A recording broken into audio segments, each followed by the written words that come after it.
I am using perfume.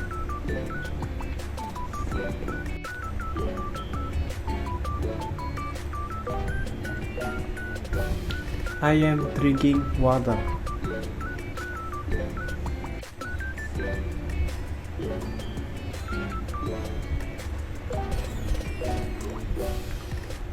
I am eating biscuit.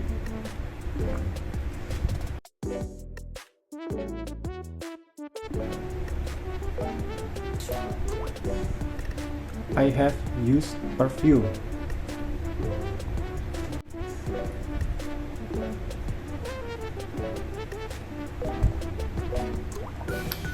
I have drunk water.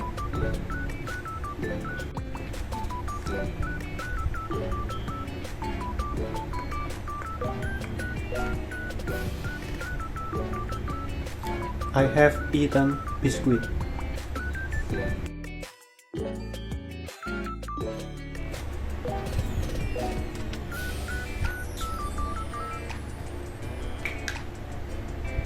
I have been using perfume.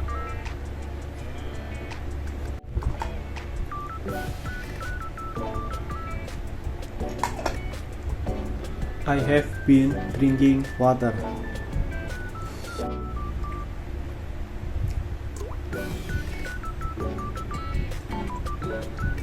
I have been eating biscuit.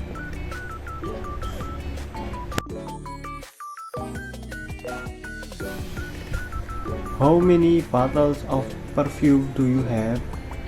I have 2 bottles of perfume. How much money do you have? I have 100,000 rupiah. How many blankets do you have? I have 1 blanket.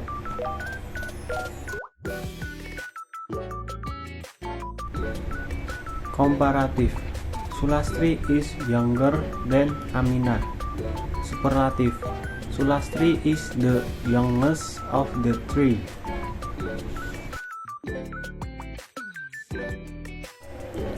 Good morning. What can I get for you today?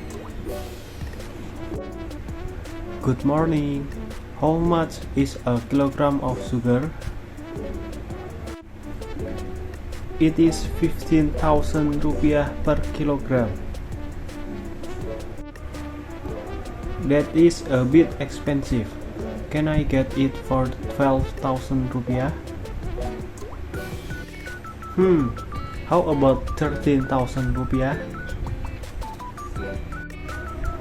Okay, I will take 1 kilogram at 13,000 rupiah.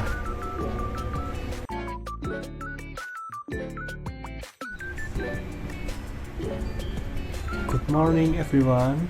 Today I am going to present a topic that brings English learning closer to our daily life.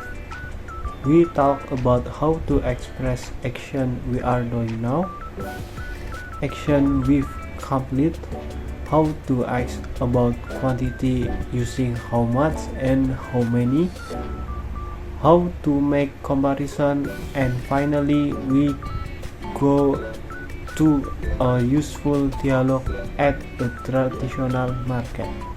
Let's get started. Part 1. Activities we are doing now. Present continuous tense. The present continuous tense is used to talk about what we are doing right now. Example: I am giving a presentation. You are listening carefully. She is writing a note. We are learning English together. This tense helps us describe activities that are currently happening at the moment of speaking. Part 2. Activities we have finished. Present perfect tense. The present perfect tense is used to describe actions that have already been completed, often recently or with a result in the present. Example: I have finished my homework.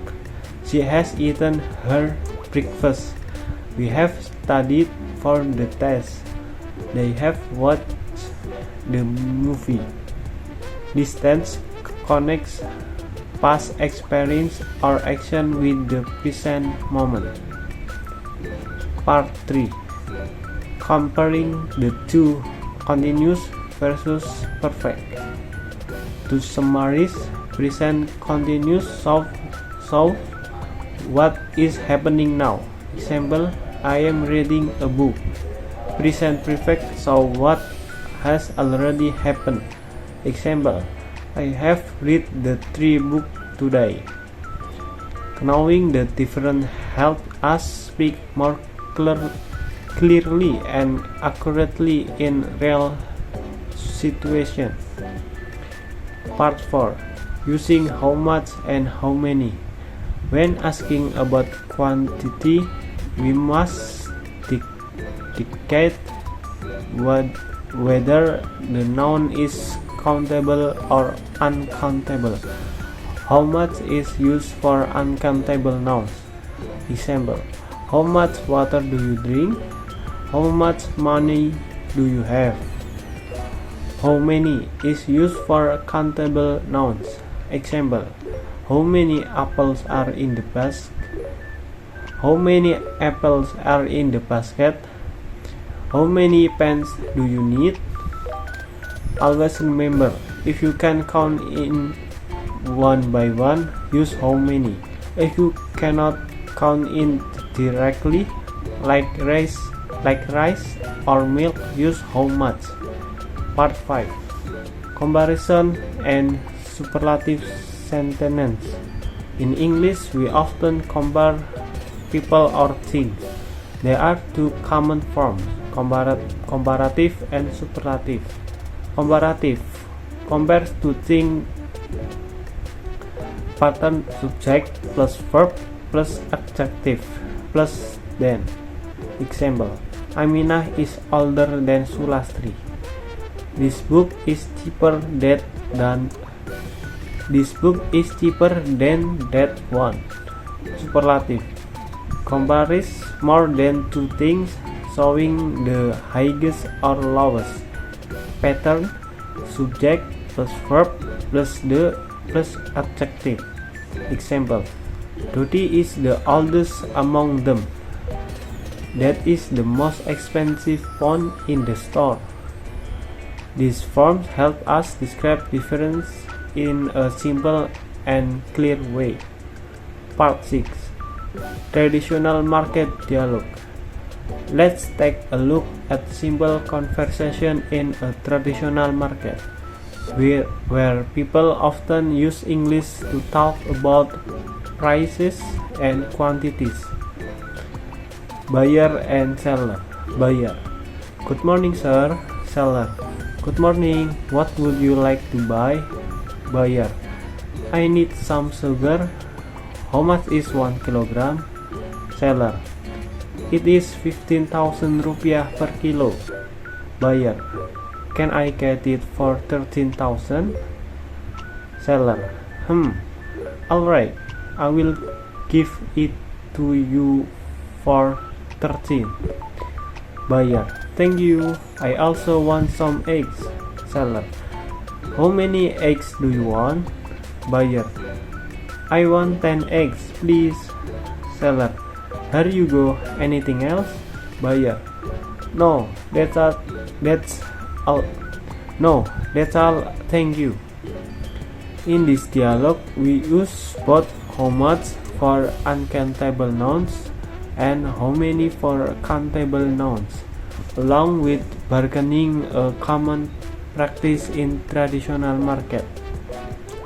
To conclude, we have learning about several essential English expressions, how to describe activities that are still happening now, how to explain action we have already completed, how to use how much and how many correctly,